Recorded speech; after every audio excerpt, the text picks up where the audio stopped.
আসসালামু আলাইকুম, hello everyone. আমি আজ আপনাদের সাথে 2 পাউন্ডের একটা ভ্যানিলা কেকের রেসিপি এবং ডেকোরেশন টিউটোরিয়াল শেয়ার করছি।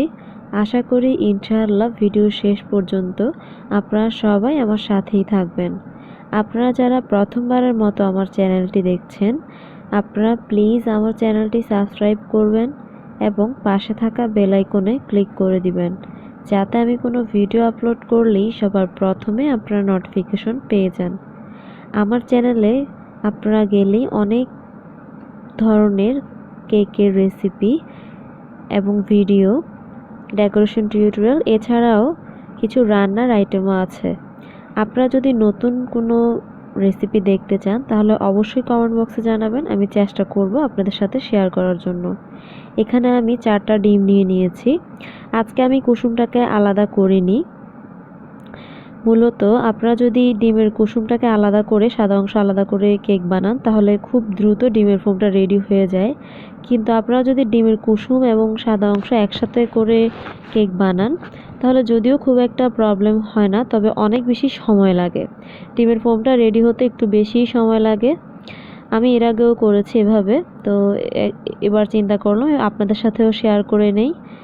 আমার যেহেতু একটা ডিমের কুসুম একটু ভেঙে গিয়েছিল, এজন্য আমি ডিমের 4টা কুসুম 3টা কুসুমই দিয়ে দিয়েছি একসাথে। তো বিট করতে করতে প্রায় 10 থেকে 15 মিনিট পর এটা অনেকটাই ফোম হয়ে এসেছে।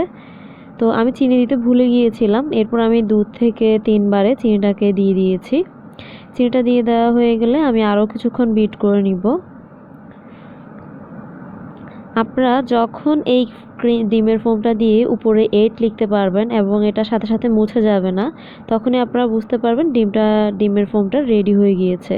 তো আমি ভ্যানিলা এসেন্স দিতে ভুলে গিয়েছিলাম, আমি এখানে 1 চা চামচ ভ্যানিলা এসেন্স দিয়ে দিয়েছি, ওটা আমি মিশিয়ে নিয়েছি। এরপর এখানে আমি দিয়ে দিয়েছি 1 কাপ ময়দা, 2 টেবিল চামচ কর্নফ্লাওয়ার, খুব সামান্য বেকিং সোডা, 1 চা চামচ বেকিং পাউডার এবং পরিমাণ মতো লবণ। এরপর সবগুলো শুকনো উপকরণ আমি চালনির সাহায্যে 2 থেকে 3 বারে চেলে দিচ্ছি এবং এভাবে একটা এগ বিটারের কাঁটা দিয়ে মিশিয়ে নিচ্ছি। আপনারা চাইলে হ্যান্ড হুইস্ক দিয়েও এটাকে মিশিয়ে নিতে পারেন। আমার কাছে মনে হয় সবচেয়ে বেশি ভালো হয় আপনারা যদি হ্যান্ড হুইস্ক দিয়ে মিশান। আর হ্যান্ড হুইস্ক যদি না থাকে তাহলে আপনারা এরকম একটা বিটারের কাঁটা দিয়েও মিশিয়ে নিতে পারেন। তো আমার মিশানো হয়ে গিয়েছে। আমি একটা 10 ইঞ্চি মোল্ডে তেল বা বাটার ব্রাশ করা ছাড়াই একটা কাগজ বিছিয়ে কেকটাকে চুলায় বেক করে নিয়েছি।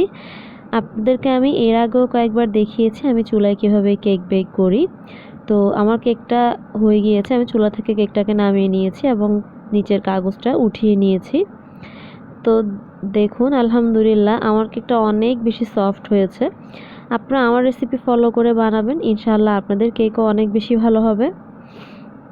তো আমি সবসময় এভাবেই কেক বানিয়ে থাকি। তো আজকের কেকের জন্য আমি এখানে একটা 12 ইঞ্চি মোল্ড নিয়েছি।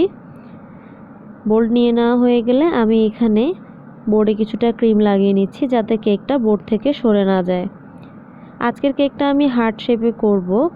প্রথমে রাউন্ড শেপের পুরো কেকটাকে সুগার সিরাপ এবং ক্রিম লাগানো হয়ে গেলে ক্রাম কোটিং করে নেব। এরপর এটাকে কাট করে আমি হার্ট শেপে করে নিব। তো আজকে সুগার সিরাপটা আমি তৈরি করেছি 1 কাপ পানিতে 4 টেবিল চামচ চিনি এবং 2 টেবিল চামচ গুঁড়ো দুধ দিয়ে সুগার সিরাপটা তৈরি করে নিয়েছি। এরপর একটা পাইপ অ্যান্ড ব্যাগের সাহায্যে আমি ক্রিম লাগিয়ে নিয়েছি। ক্রিমটাকে সমান করে দেওয়া হয়ে গেলে কেকের আরও একটি লেয়ার দিয়ে দিয়েছি। আমি নিচের লেয়ারটা উপরের দিকে দিয়েছি যাতে আমার কেকটা ডেকোরেশন করতে সুবিধা হয়। তো এরপর এই লেয়ারও আমি সুগার সিরাপ দিয়ে দিয়েছি এবং খুব সামান্য ক্রিম দিয়ে পুরো কেকটাকে আমি ক্রাম কোটিং করে নিচ্ছি। আপনারা সবাই চেষ্টা করবেন কেকে ক্রাম কোটিং করে নিতে, তাহলে কেকে ডেকোরেশন করতে অনেক বেশি সুবিধা হয়। তো আমার ক্রাম কোটিং করে নেওয়া হয়ে গিয়েছে। আমি এখন ব্রেড নাইফ দিয়ে প্রথমে কেকটাকে হার্ট শেপে কাট করে নিব। এজন্য এভাবে ক্রস চিহ্ন দিয়ে নিচ্ছি। এরপর এক সাইডের দুটো অংশ এভাবে কাট করে নিব। আপনারা হয়তো এরকম আগেও দেখে থাকবেন, আমি আমার হার্ট শেপের কেকগুলো সবসময় এভাবেই করে থাকি। আমি হার্ট শেপের মোল্ডে কখনো হার্ট শেপের কেকগুলো করি না, রাউন্ড শেপে কেক বানিয়ে এরপর এভাবে কাট করে কেকটাকে রেডি করে থাকি। তো এভাবে আমি নিচের দুটো অংশকে উপরের দিকে লাগিয়ে দিচ্ছি। লাগিয়ে দেওয়া হয়ে গেলে উপরের সাইডের যে ড্র লাইনগুলো আছে ওগুলোকে আমি রিমুভ করে দিব এবং এই জয়েন্টগুলোকে ক্রিমের সাহায্যে লাগিয়ে নিচ্ছি। এরপর উপরের সাইডের এই অংশটাকে আমি ভি কাট করে এভাবে কেটে নিচ্ছি, যাতে হার্ট শেপের কেকটাকে দেখতে আরও একটু বেশি সুন্দর লাগে।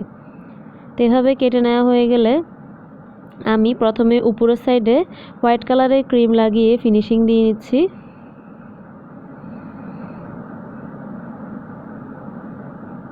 এটা একটা আগদের কেক ছিল,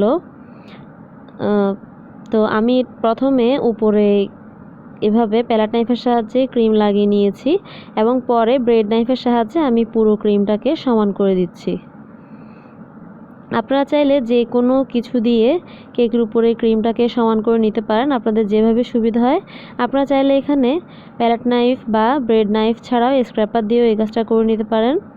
আমি কিছুটা ক্রিমের মধ্যে রেডম্যানের স্ট্রবেরি রেড কালার মিশিয়ে অনেকটা মিষ্টি টাইপের কালার করে নিয়েছি। এরপর একটা লিফ নজলের সাহায্যে এভাবে কেকের চারো সাইডে ফিনিশিং দিয়ে নিচ্ছি।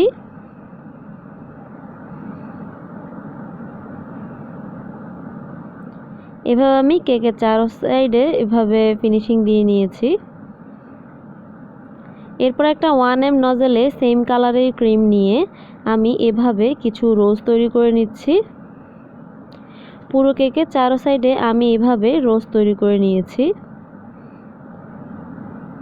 এরপর কিছুটা ক্রিমের মধ্যে আমি রেডম্যানের লেমন ইয়েলো কালার খুব সামান্য মিশিয়ে নিয়েছি এবং একটা পাইপেন ব্যাগের মুখ খুব ছোট করে কেটে এভাবে আমি ছোট ছোট ফ্লাওয়ার করে দিচ্ছি।